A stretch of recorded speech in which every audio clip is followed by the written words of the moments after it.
Bonsoir la gang! Comment ça va les boys? En Ah forme? ben?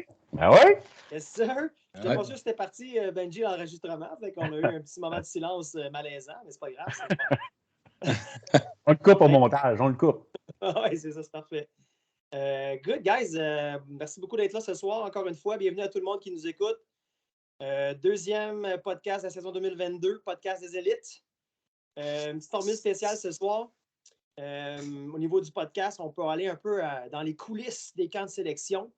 On va revenir sur certains éléments là, des camps de sélection qui sortent depuis une couple d'années, hein, on pourrait dire, au niveau des perceptions qu'on pourrait avoir, des détails méconnus ou inconnus.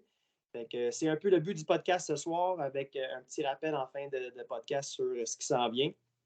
Donc, je vous présente un peu encore une fois nos intervenants. C'est un peu la même formule que la dernière fois. Hein, on ne change pas une formule gagnante, right, boys? On a avec nous ce soir notre VP Baseball, M. Martin Ferland. Bonsoir, Martin. Allô! Yes, sir. Merci d'être là. Ça va Plaisir. bien? Ouais, toi? Yes, sir. Toujours. On a notre VP admin également, M. Benjamin Guimond. Salut! Ça, Benji. Et le dernier, mais non le moindre, notre directeur technique, The Man, Marc Paquette. Yes, sir, Packer. Ouais. Toujours le dernier nommé, mais ça me fait plaisir encore une fois d'être avec vous ce soir. Et non le moindre, comme j'ai dit, inquiète-toi pas. Puis peut-être un point pour compléter, Marc-André, là, c'est pourquoi l'idée de ce podcast-là, version 2.0, là, c'est que souvent, il y a bien des renseignements sur les camps, les sélections de joueurs qui sont donnés par courriel, même par vidéo, puis tout ça. Puis comme ça arrive souvent, les gens, soit qu'ils s'en rappellent pas, ou ils lisent pas jusqu'à la fin, ou ils n'écoutent pas jusqu'à la fin. Fait qu'on prend le temps d'en faire un spécial ce soir, juste là-dessus. Merci, Marc. Effectivement, écoute, des fois, ça se perd dans les différentes communications qu'on fait. Il y en a plusieurs, on en reçoit plusieurs, des courriels, peu importe, on peut perdre ça. Donc, effectivement, on se lance dans le vif du sujet, les gars, si ça ne vous dérange pas. Une petite introduction avec un peu l'historique derrière ça. Benji, rapidement, là, selon ton expérience là, dans le passé qu'on a vécu depuis que tu es avec les élites par rapport à tout ça, d'où vient l'idée un peu là, de clarifier justement des éléments comme ça? Ben en fait, c'est une première qu'on le fait, là, qu'on a toujours été transparent dans le fonctionnement, le processus, mais là, aujourd'hui, on dénude au complet l'explication exactement du camp d'entraînement. L'idée est venue tout simplement parce que on entend plein de choses qu'on trouve loufoques par-dessus loufoques, malgré des explications, comme Marc disait tantôt. T'sais, on explique des choses, puis il y a des gens qui pensent, ils se créent des mythes. Fait que dans le fond, aujourd'hui, on fait l'exercice de vous dévoiler exactement comment ça se passe. Fait que qu'on l'a appelé dans les coulisses d'un camp d'entraînement des élites. Fait qu'on va démystifier, il y a des commentaires qu'on entend, on va répondre à ça. Ferland aussi va pouvoir vous revenir sur l'explication du camp de sélection. Fait que voilà, l'idée est venue de ça, de démystifier. Puis cette vidéo-là, j'espère qu'il va être conservé à toutes les années puis il va être réécouté par les nouveaux parents. Voilà. Clairement, je pense que c'est un must. Surtout avec toi dans la vidéo, Benji. C'est important. All right, thank you, merci beaucoup. On passe directement au deuxième sujet rapidement. Justement, comme Benji mentionnait, M. Ferland, peut-être un petit rappel ou un petit retour sur le processus de sélection. Là. Un peu comment ça se passe. On parlait de comité baseball dans les derniers podcasts, sélection de joueurs, une liste de 26 joueurs à la fin avant le repêchage. Un peu de le retourner là-dessus pour clarifier un peu le tout, s'il vous plaît, mon cher. Yes, ça fait longtemps là, on en parle, comme tu dis, comité baseball, puis même dans le temps qu'on faisait on faisait pas de podcast, mais on faisait des réunions de parents avant chaque première pratique où c'est qu'on parlait du comité baseball. C'est sûr que si on revient dans le temps, là, une couple d'années, ça allait pas mal avec une ou deux personnes qui décidaient de comment on réduisait le groupe de joueurs. Fait que là, à peu près, j'avais 4-5 ans, là, on a mis en place un comité qui est fait, oui, par moi, le comité, par moi, le VP Baseball, mais le comité il est fait par chaque catégorie. Fait que bien sûr, pour ne pas avoir de papa dans le comité baseball, fait que, pour être sûr que ça soit sharp, puis que ça soit juste pour tout le monde. Fait que, avant chaque année, on fait intègre. On fait ça dans chaque catégorie. Dans le fond, Ça peut aller à 3 jusqu'à 5. Ça diffère à chaque année, tout dépendant qui arrive dans le CA, qui arrive, qu'on connaît, qu'on se fait des contacts, on voit des joueurs avec qui qu'on a joué ou des personnes comme ça qu'on peut amener de d'autres associations. On fait un comité baseball. Le comité baseball, là, comme on dit à nos coachs aussi quand ils arrivent, par exemple le 11U, c'est souvent des nouveaux. Avec le stress d'arriver avec les élites, le stress d'arriver avec les nouveaux joueurs, comment que je vais faire pour tous les reconnaître, puis tous les savoir qui est qui. Fait que, comme cette année, on avait environ 90 joueurs au camp. Là, fait que, pour les nouveaux coachs, c'est tough là, de rouler le drill, d'évaluer. Fait que, on enlève beaucoup de pression à ces nouveaux coachs-là. Le comité, il est là. Fait que, de 90, on a parlé de plusieurs vagues là, quand on est beaucoup comme ça. Fait que le comité baseball évalue chacun individuellement les points techniques, les points physiques qu'on fait. C'est sûr que là, il n'y a pas de parents dans le gym, mais que les joueurs peuvent voir, que ce soit les roulants, que ce soit les ballons, au bâton, le lancer. On donne toutes nos notes individuelles sur chaque joueur. Fait qu'on ne se consulte pas. Fait qu'on arrive à la fin du processus de la première sélection. Fait qu'on regarde nos notes. On regarde qu'est-ce qu'on a donné le comité de sélection. Fait qu'on descend la première partie, mettons, à 40. Après ça, on fait le même procédé pour l'autre vague après, où c'est qu'on descend à 26 joueurs. Puis à 26 joueurs, ben là, on ressort encore nos statistiques qu'on a faites sur les joueurs. On sort ça à 26. Là, c'est juste qu'on a fait, dans les dernières années, à chaque fin d'année. Exact. À chaque fin d'année, on fait des meetings avec les entraîneurs. Puis c'est une partie qui nous avait suggéré de pouvoir donner leur liste de 26 pour pouvoir voir si on a des joueurs qui sont différents ou qu'eux autres ils ont plus aimé ou quoi que ce soit. Fait qu'on considère les listes du comité baseball, fait que ce soit de 3, 4 ou 5. Les 2 entraîneurs-chefs, on sort la liste de 26. C'est sûr que malheureusement, c'est le comité baseball qui a le dernier mot. Encore là, on essaie. Heureusement, mais on essaie d'avoir le dernier mot là-dessus pour justement. Les dernières années, il n'y en a pas eu, mais un ami d'un ami, on ne sait jamais, puis on ne veut pas tomber là-dedans. Fait qu'on essaie d'être fair avec tout le monde, chaque joueur individuel.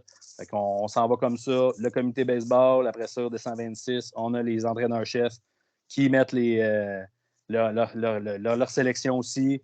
On discute tout le monde là-dedans avec nos évaluations techniques et physiques. Puis le choix final, il est fait pour le 26 final, qui est remis aux entraîneurs-chefs, qui, parmi ces joueurs-là, eux, font leur sélection finale pour leur équipe. Au repêchage qui est prévu, mettons, plus tard dans la saison, ils feront leur sélection parmi ces joueurs-là. Exact. Je me permets même d'ajouter des choses.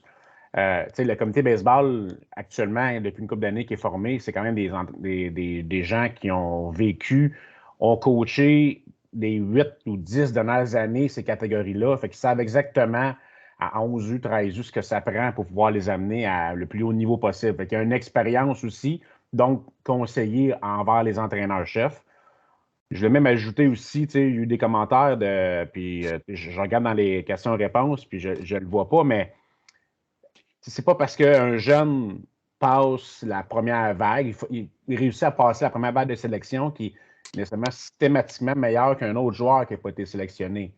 La raison est fort simple, puis on en parlait tantôt, la raison est fort simple, c'est que, étant donné que les 3 premières pratiques, c'est là qu'on se permet des premières vagues de sélection, ça se peut que le jeune, on n'a pas assez de notes sur le joueur, donc on veut le voir une pratique de plus, soit par des absences ou pour X raisons, on a vu un petit quelque chose sur le joueur, mais que la finalité en soi, il est peut-être moins bon à ce moment-ci qu'un autre joueur, mais il y a des choses qu'on veut peut-être voir additionnelles. Il y a eu des commentaires là-dessus. Il y a des gens qui se comparent, qui ne passent pas même à la vague, qui mon fils, c'est meilleur qu'un autre qui est passé. Ça se peut, mais ça ne veut pas dire nécessairement que le jeune va faire les sélections des 22 meilleurs à la fin. C'est juste qu'on n'a pas avancé un joueur pour qu'il puisse poursuivre. Bon point, ça, Benji. Merci de l'ajouter là-dessus. Fait que, good. Peut-être aussi, Marc-André, je me le permets aussi, mais dans les critères d'évaluation qu'on fait, là, puis on le répète à tous les jeunes à peu près à chaque pratique, hein, l'importance, c'est pas le résultat, c'est le comment. Fait que, il y a peut-être qu'on le dit aussi aux parents, là, un kid qui fait une cage de frappeur puis qui ne touche pas à une balle et que la technique est là, puis qu'on voit qu'il y a un potentiel, il va recevoir une note en conséquence. Puis c'est pas parce que tu as attrapé tes 5 roulants, mais que c'était tout à fait loufoque que tu vas avoir la meilleure note. Donc, ça aussi, c'est important. C'est vraiment, on cherche le potentiel chez le jeune. On cherche le comment. Y a-tu déjà une base technique? On voit-tu qu'il est capable d'aller acquérir une base technique ou déjà il y a des aspects. Fait que c'est vraiment ça. C'est pas le résultat, mais vraiment le comment qui est regardé. Ouais, bon point. Toutes les sphères sont évaluées. En fait, on parlait tantôt, Furley en parlait. Tu sais, ta gestion, ça maîtrise sa technique, mais tu as également tout ce qui est force physique qu'on évalue avec des données, des métriques. Je pense à la vélocité de lancer. Fait que ça se peut que des fois, au niveau moteur, il n'est peut-être pas développé, mais sa force physique est là, mais qu'on pense qu'on peut l'amener assez rapidement durant l'année, parce que des fois, c'est pas méchant non plus que le jeune performe dans sa catégorie, mais il y a des jeunes qu'on considère que peut-être qu'il est prêt, lui, à être développé ou qui rattrape, en fait, son développement moteur durant l'année. Fait que, il y a plein de sphères qu'on évalue, le comité baseball, puis c'est là qu'on, par l'expérience passée de certains entraîneurs du comité de baseball, ben, ils peuvent conseiller des entraîneurs qui ont le portrait actuel là, mais que on a des noms qu'on pourrait nommer là, qui sont. Puis finalement, aujourd'hui, ça joue à l'ABC, mais qu'on a fortement recommandé ou conseillé d'être pris. Fait que, oui, il y a de l'expérience, il y a un partage d'informations. Puis d'autres choses qui reviennent aussi comme commentaires, c'est des statistiques des années passées. On entend des commentaires de mais un tel, il a bien frappé l'année passée dans son A, ou il n'a pas du tout frappé dans le A l'année passée. Je peux vous dire que cet exercice-là, quand les anciens coachs ou papa ou maman qui nous divulguent cette information-là n'a aucun impact dans nos décisions du comité de sélection. Je vous dis, aucun impact. Non, effectivement, bon point. Puis, tu sais, pour un peu clore le sujet sur le processus de sélection, tu sais, on a parlé de plusieurs critères, évaluation technique, physique, le comment que Marc il disait, justement, les antécédents des années antérieures, tout ça, comme tu mentionnes. Il y a même aussi, juste même au niveau attitude, des fois, que, tu sais, attitude, concentration, capacité d'assimiler l'information, de reproduire le tout une fois qu'on a montré quelque chose à quelqu'un. Ça aussi, ça fait partie des critères. Fait que je pense que c'est très complet, comme on le démontre depuis tantôt avec les explications qu'on offre, très complet. C'est pour ça que ça prend aussi plus que juste une ou deux personnes en place pour justement pouvoir faire ce genre de choses-là, de mettre ça en place, avoir cette structure-là, sans nécessairement tomber dans l'excès, avoir 100 personnes pour évaluer 100 kids. Là. Je pense qu'il y a juste un milieu. Ce qu'on essaie d'avoir l'année après année, je pense que si on regarde les résultats aussi de l'association là, dans les dernières années, je pense qu'à date, ça va bien. On espère que ça va continuer. Puis, on a confiance en justement notre structure et notre processus là-dedans. Fait que, et voilà, regarde. Je pense que ça fait le tour de ce côté-là. Guys, est-ce que vous avez des points à rajouter par rapport au processus de sélection? Je pense que ça fait le tour, non? OK. Yep. Excellent. Okay, good job. Justement, si on continue un peu, pas nécessairement sur le processus, mais par rapport à ce qu'on disait au début, là, certains mythes qui peuvent avoir été créés dans le passé. On entend des fois, c'est vraiment drôle, soit dans les cas que les kids retournent dans leur association locale une fois qu'ils ne sont pas été sélectionnés ou quoi que ce soit, ou peu importe, dans des discussions, là, dans les coulisses, justement, les corridors de gymnase ou whatever. On a certains mythes des fois qu'on entend, puis des fois ça se propage de bouche à oreille, puis après ça, on entend des affaires. Fait qu'on trouve ça le fun et important aussi de revenir un peu sur ces éléments-là, peut-être pour rectifier le tout, pour s'assurer que les gens comprennent bien comment ça se passe. Là. Un des premiers qui me venait en tête, là, on a parlé souvent, là, c'est la provenance des joueurs. On a souvent dit que, mettons, un entraîneur-chef provient d'une région X, ben, il va prendre des joueurs de la région X dans son équipe à tous les coups. Messieurs. Qui répond à ça? Carla, il aime ça parler, absolument. Oui, j'adore ça parler. Ça se voit dans le podcast jusqu'à présent. Non, mais c'est pour revenir sur ce sujet-là, c'est sûr que non. Le coach, il vient pas avec ses joueurs. C'est l'Anaudière, il n'y a pas de région, que tu viennes de l'Assomption, que tu viennes de Mascouche, que tu viennes de Terrebonne, que le coach vienne de là. Est-ce qu'il connaît plus les joueurs qu'il a coachés l'année d'avant? Peut-être. Mais encore là, il n'y a pas un coach qui va prioriser un joueur qui a moins de capacité qu'un autre. On veut tous les meilleurs. Fait que, tout dépend de ton équipe. Quand tu arrives à la fin de tes sélections, tu as besoin de quoi? Tu as besoin plus d'un voltigeur, d'un lanceur, d'un gars qui joue dans le in. Dans nos sélections qu'on fait, dans nos listes qu'on donne au comité baseball, il n'y a même pas d'association dans la liste. Fait que déjà, quand on sort notre liste de 26, qu'on sort nos sélections, on ne sait même pas de où qu'ils viennent. Gearing de Mascouche. Que le gars, il vienne avec tout son gearing de Mascouche. On le sait qu'il vient de Mascouche, mais ça fait ça en sorte que, il vient de Mascouche, fait qu'il va faire le 2A? Non.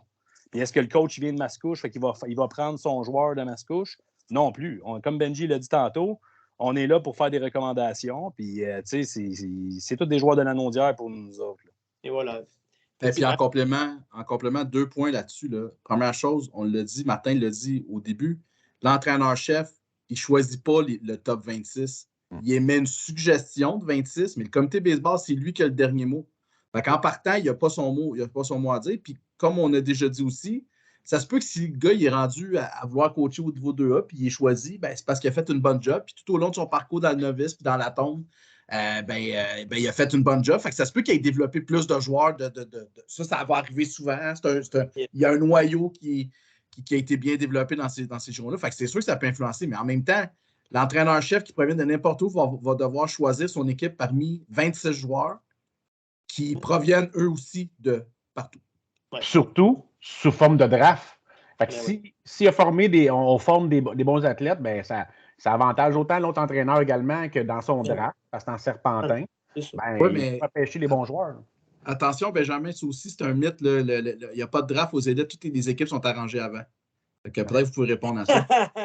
Oui, effectivement, merci Marc de le dire. On ne l'avait pas noté, mais je vous confirme, effectivement, c'est toujours la plus belle journée du camp d'entraînement. C'est la sélection. En fait, l'exception, tu n'as pas les joueurs que tu veux, mais c'est vraiment agréable. Quand tu n'es pas impliqué en tant que. C'est ça. C'est vraiment le fun de voir les mathématiques se créer au repêchage. Puis, tout est pigé pour l'ordre, puis l'entraîneur décide de son ordre de repêchage. Écoute, tout est pigé. Là. Fait que Furley arrive avec ses cocos, puis il a son noms dedans, puis on pige. C'est vraiment le fun. On voudrait bien le diffuser, de le mettre live, mais vous comprendrez que tu ne veux pas montrer qui est le dernier joueur qui est nécessairement repêché dans. Oui, je vous confirme que c'est un repêchage officiel. Yes, effectivement, bon point. Puis, si l'entraîneur-chef choisit des joueurs dans la même association que lui, c'est un addon, mais il y a d'affaires à être là. Puis là, le kid, il a les capacités nécessaires. Fait que ça arrive pas. L'entraîneur-chef ne sort pas de sa structure ou de son plan pour prendre un kid de son association généralement. Là. C'est pas ça qui est fait. Good, merci, boys. Autre mythe qui est ressorti souvent, première année versus deuxième année. Apparemment, on va favoriser souvent un deuxième année plus qu'une première année qui s'en vient, même s'il a été avec nous autres dans les élites auparavant, etc. Apparemment, c'est automatique là, qu'il est avec les élites pour toujours. Je vais ouvrir la réponse. Historiquement, là, c'est entre 4 et 7 joueurs de première année qui réussissent à tous les années de faire le 2A. Le reste des joueurs, c'est des joueurs qui ils font une année sur 2 ou ils arrivent plus tard parce que leur développement était tardif. Fait que de penser que cette année, encore le meilleur exemple, au camp 13U, il y avait énormément de joueurs habillés en élite. On voyait qu'il y en a qui étaient très, très, très serrés dans leur linge élite, mais dataient de 2 ans parce que l'année passée, ils ne l'ont pas fait. Fait que le jeune, comment il est habillé, ça n'a aucune importance. La raison, la statistique le prouve qu'il y a très peu de joueurs sur les 22 qui le font à tous les années. Par contre, un joueur qui a joué 2A ou qui est peut-être sport-études arrive avec une confiance au camp d'entraînement. Ça se dégage. Fait que c'est sûr que le jeune qui arrive, qui a fait les 2 dernières années, peut-être dans le 2A, est-ce qu'il a sa place assurée? Loin de là, en fait, il a approuvé qui est de calibre, mais arrive avec une aisance. Le parcours 2A donne une aisance aux jeunes, donne une confiance. Par les ateliers qu'il connaît déjà. Ou moins nerveux. Moins nerveux. Mais est-ce que s'il assure une place, les statistiques le prouvent. Pour enchérir un peu là-dessus, si tu me permets, Benji, l'année passée, je prends l'expérience personnelle dans mon équipe, j'avais 2 kids qui avaient joué dans le 13UB l'année d'avant. Et leur deuxième année 13U, ils ont fait le 2A. Puis ça a été des joueurs quand même assez importants pour mon équipe en tant que tel. Fait que, c'est vraiment pas un automatisme. Puis à chaque année, il y a des kids qui étaient dans l'association l'année d'avant, qui arrivent au camp. Puis pour X, Y, Z raison, comme tu disais, sport-études, développement, peu importe. Ça se peut que des fois, OK, une année, il ne sera pas.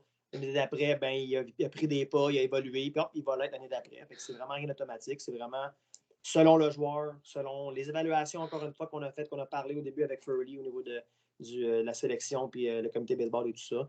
C'est vraiment quelque chose qui est vraiment structuré et aléatoire selon le joueur et non son historique en tant que tel. Ça aussi, là, on parlait tantôt que l'association n'était pas sur nos grilles de joueurs, mais le calibre non plus ne l'est pas. Là. Fait que, le gars peut avoir joué dans le B l'autre année d'avant, mais qu'il performe dans ses qualités physiques. Puis il allume des lumières de certains entraîneurs, de certaines personnes qui évaluent. Puis il passe les étapes l'une après l'autre, puis il se ramasse, comme l'année passée dans ton équipe, à faire l'équipe. Puis on fait le 2A, puis il est super content. Voilà. Certains coachs qui arrivent aussi avec le linge serré. Effectivement. Merci, Furley. Good. Autre mythe, tu nous touché un peu, là, Benji. Je pense que dans les derniers mythes qu'on avait ressortis. Sport-études versus réalité, ça touche un peu ce que tu as dit tantôt. Est-ce que il y a un avantage, puis il y a un avantage pour le kid absolument d'être sélectionné ou non parce que dans le sport-études, je pense que c'est quelque chose dans lequel c'est pas vrai nécessairement. C'est plus dans ce que tu as dit tantôt au niveau de l'aisance, la confiance, le développement, il a fait du volume. Donc, sport-études versus réalité, avantage ou non pour un joueur? On dit quoi?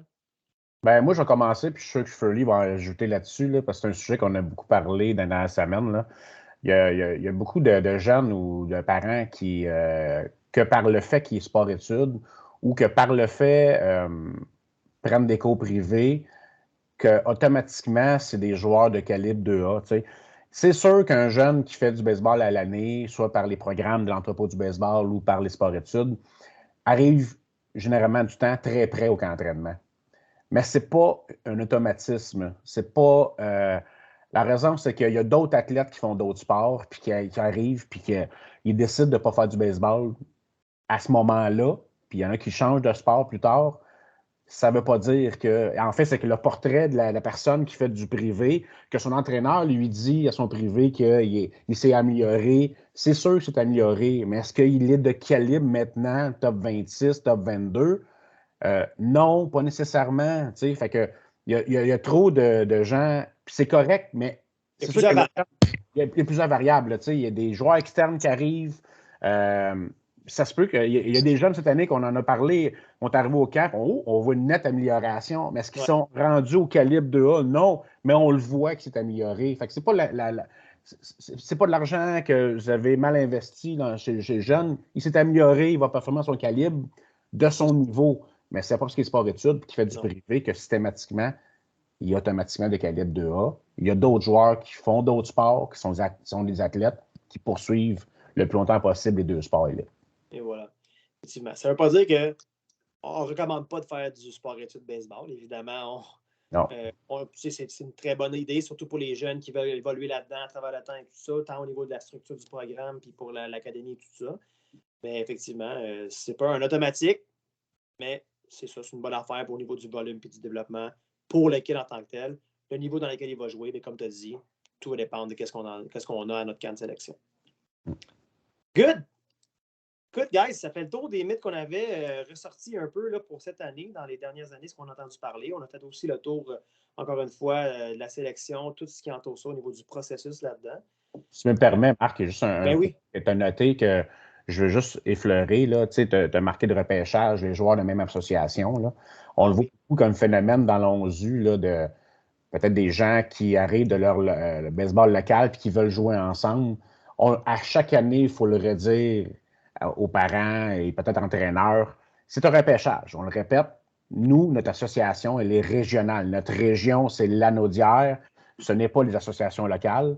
Puis faites-nous confiance là, assez rapidement quand que les jeunes reçoivent leur kit, là, leur chemise, là, ils deviennent automatiquement bandés ensemble. L'entraîneur, c'est son mandat, en fait, quand on leur parle de bander rapidement, là, mais ça se fait tellement facilement. La fusion. La fusion, ils deviennent attachés, sans oublier son baseball local, parce qu'on l'expliquait tantôt, il y a juste 6-7 joueurs annuellement qui réussissent à faire le 2A chaque année. Fait qu'il y en a qui font du aller-retour. Mais je vous le dis, faites-nous confiance. C'est un système de fonctionnement de repêchage. Je vous le dis, les jeunes, faites-le pour les jeunes vont avoir vraiment du plaisir et ils vont se faire des nouveaux jeunes. Yeah, bon point, ça, Benji, merci. Yeah, good. Est-ce qu'il y avait des choses à rajouter, M. Paquette, M. Ferland, par rapport à ça? Non? Cool. Écoute, ça fait le tour là, ça fait le tour pour vrai. Ce point-là, effectivement, on l'avait oublié. Donc, that's it. J'espère que ça peut aider, là, justement, là, à démystifier un peu là, certaines pensées, certaines perceptions.